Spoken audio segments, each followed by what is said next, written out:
आज हम पढ़ेंगे फर्स्ट ईयर सिंटैक्स इंग्लिश की प्रोज रीडिंग से text Birkenhead drill. Birkenhead drill का मतलब ये है कि बर्कनहेड एक पानी की शिप का नाम है, जहाज का नाम है, और ड्रिल का मतलब है एक्सरसाइज।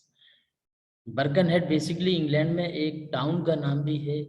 तो बेसिकली 100 साल पहले, आज से 100 ईयर्स अगो, 1851 में एक शिप था, पानी का जहाज, जो यंग ब्रिटिश सोल्जर्स को और उनकी फैमिलीज को, जिसमें औरतें और बच्चे सब साथ थे, केप टाउन ले जा रहा था। तो ये एक ट्रेजेडी का शिकार हो गया, ये सिंक हो गया, डूब गया पानी के अंदर, समंदर में। और क्या मामलात हुए, लोगों ने, सोल्जर्स का क्या बिहेवियर था, यंग सोल्जर्स का, और किस तरह से जान बचाई और कितने लोग मारे गए, तो ये हम इसको समराइज फॉर्म में पढ़ेंगे जरा। बर्कनहेड ड्रिल की हम समरी करते हैं। More than 100 years ago in 1851, Birkenhead troop ship was carrying British soldiers and their families to South Africa। तो यानी 100 साल पहले 1851 में बर्कनहेड जो ट्रूप शिप था, पानी का जहाज, वो ब्रिटिश सोल्जर्स को और उनकी फैमिली को साउथ अफ्रीका ले जा रहा था।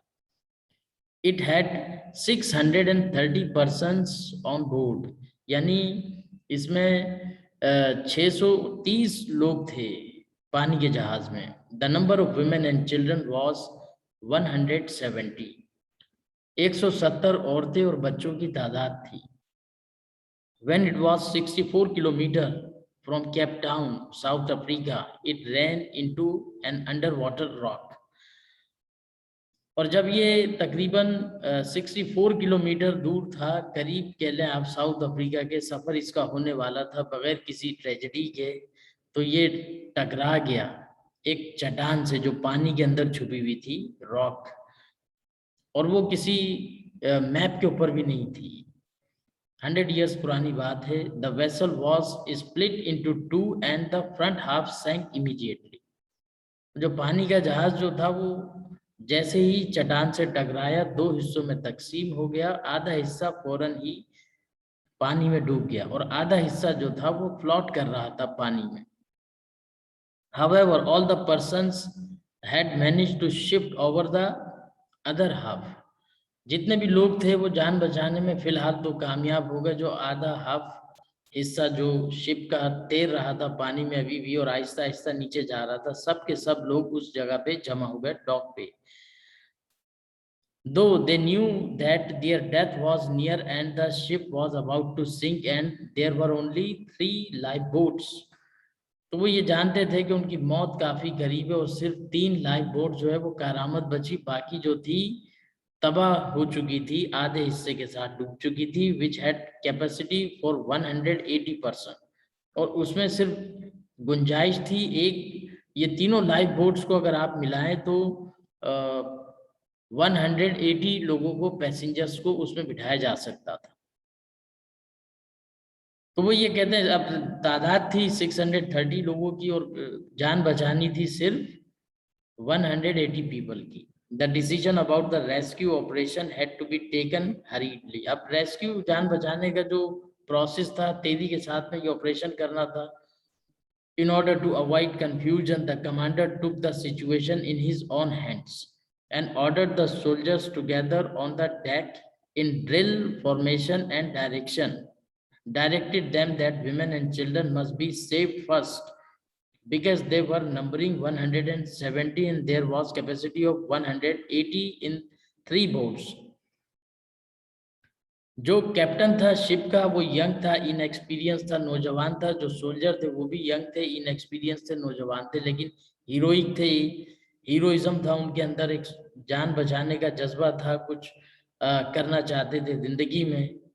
तो कैप्टन जो यंग था उसने भी ये कहा कि आप सबको जो है, हमें औरतों और बच्चों को पहले बचाना है, क्योंकि 170 जो है इनकी तादाद है और 10% हैं जो सोल्जर्स वो बोट में आ सकते हैं, लेकिन पहली जो हमें तरजीह दी जाएगी, प्रियोरिटी, वो विमेन एंड चिल्ड्रन को दी जाएगी। There was no panic. If there had been panic, the women and children would have been crushed under the feet of men in their bed to escape first। तो जब captain ने उनको order दिया तो वो अपनी डेली ड्रिल की तरह, जैसे रोजाना एक्सरसाइज करते हैं, क्योंकि इसका नाम है बर्कनहेड ड्रिल, तो वो डेली ड्रिल की तरह अपनी एक्सरसाइज और बच्चों को बचाने की कोशिश, उनको पानी के जहाज से कश्ती में बिठाने की कोशिश कर रहे थे। और अगर वो जल्दबाजी करते, उनमें कोई पैनिक होता तो कोई पैनिक नहीं था। अगर पैनिक की सिचुएशन होती खौफ की, तो औरतें और बच्चे जो है वो क्रश हो जाते, उनकी डेथ हो जाती, पांव तले रोन दिए जाते, और जो ताकतवर होता वो अपनी जान बचा के निकल जाता। As the boat sailed away, the soldiers stood at attention as if they were at their daily drill. जैसे ही कश्तियां चली तो सोल्जर इस तरह से अटेंशन खड़े हुए थे जैसे कि वो अपनी डेली ड्रिल, रोज की एक्सरसाइज कर रहे हों।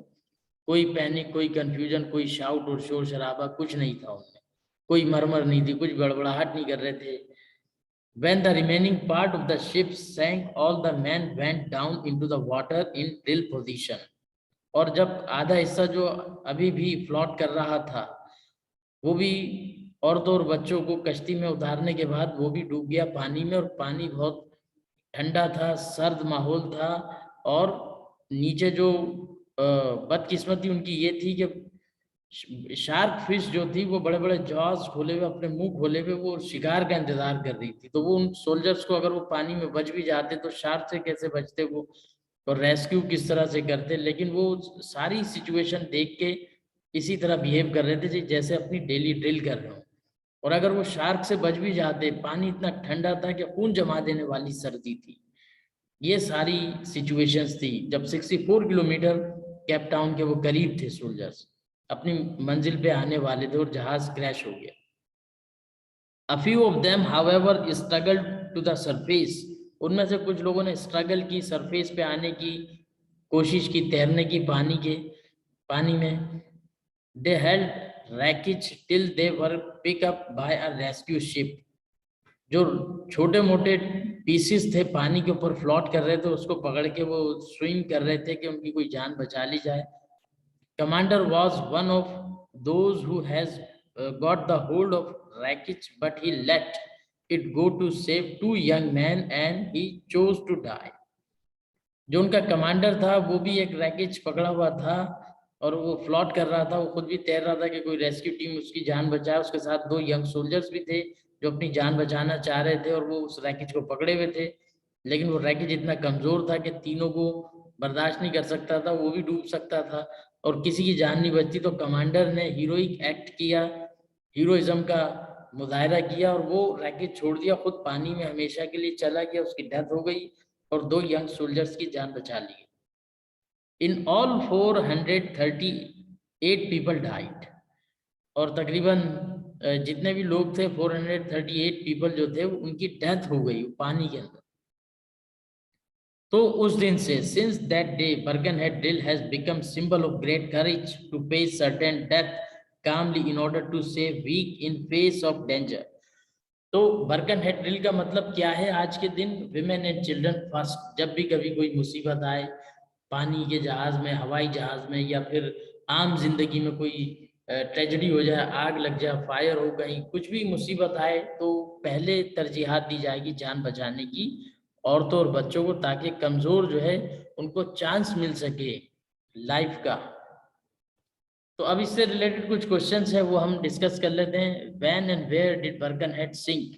यानी व्हेन एंड वेयर, व्हेन का मतलब कब और वेयर कहाँ, यानी टाइम और जगह का पूछा जा रहा है। तो फर्स्ट ईयर सिंटेक्स की इंग्लिश में एक एक लाइन के दो दो लाइंस के आपने आंसर देने होते, तो आपने इसका आंसर है the Birkenhead sank 64 kilometres from far from the coast of the South Africa city of Cape Town on February 25th, 1951. Second question है what kind of people was being carried as passengers on the Birkenhead? किस किस्म के लोगों को लाया जा रहा था? तो हमें पता है सोल्जर्स थे, यंग थे, इनएक्सपीरियंस थे और उनकी फैमिलीज थी। The Birkenhead was carrying soldiers and their families to South Africa. The soldiers were mostly young and inexperienced. नौजवान भी थे, इनएक्सपीरियंस थे, लेकिन हमने देखा कि वो बड़े बहादुर जैसे एक इंसान होता है, बहादुरी के साथ मौत का सामना कर रहे थे और औरतों और बच्चों की जान बचाने की उन्होंने पूरी कोशिश की। नंबर 3 क्वेश्चन है how did Birkenhead come to be wrecked? किस तरह से तबाह हुआ वो? Were any member of the crew to blame? किसी मेंबर को क्रू के ब्लेम कर सकते हैं? तो इसका आंसर है the Birkenhead ran into an under water rock and was wrecked on it. एक अंडर वाटर चट्टान के अंदर छुपा हुआ था, चट्टान छुपी हुई थी पानी में अंडर वाटर, वहां से वो टकराई। No member of crew was to blame for this disaster as the rock was not indicated on any map on and none of them knew anything about it। तो उस वक्त तक 100 years ago जब ये वाकया हुआ 1851 में, जब तक मैप के ऊपर वो जो रॉक अंडर वाटर छुपी हुई थी वो डिस्कवर नहीं हुई थी, तो कोई क्रू, कोई भी सोल्जर उसका जिम्मेदार नहीं था। नंबर 4 क्वेश्चन है कि why was there life boat accommodation for only 180 people after collision with the rock. अब आप ये देखें कि 180 पीपल की जगह क्यों थी लाइफ बोट्स में, तो हमने ये पढ़ा था कि उसमें ज्यादातर लाइफ बोट जो है वो डिस्ट्रॉय हो गई थी, हाफ जो सैंक हुआ बोट, उसके साथ ही कश्तियां भी तबाह हो गई, डिस्ट्रॉय हो गई, इसलिए 3 लाइफ बोट करामत सिचुएशन में थी। तो आंसर है most of the life boats on the ship were damage during the collision. Collision के दौरान जो थी सिर्फ ज्यादातर लाइफ बोट्स तबाह हो चुकी थी। Only 3 of them were left intact, जो सही करामत कंडीशन में थी सिर्फ 3 बची थी। And they had capacity of 60% each, 60% से ज्यादा लोग नहीं बैठ सकते थे, उससे ज्यादा बैठते ओवरलोड होता तो वो कश्ती भी डूब जाती, कोई एक इंसान भी नहीं बचता। The total accommodation that came to 180 persons only. तो ये था हमारा आज का text Birkenhead drill. Thank you for watching.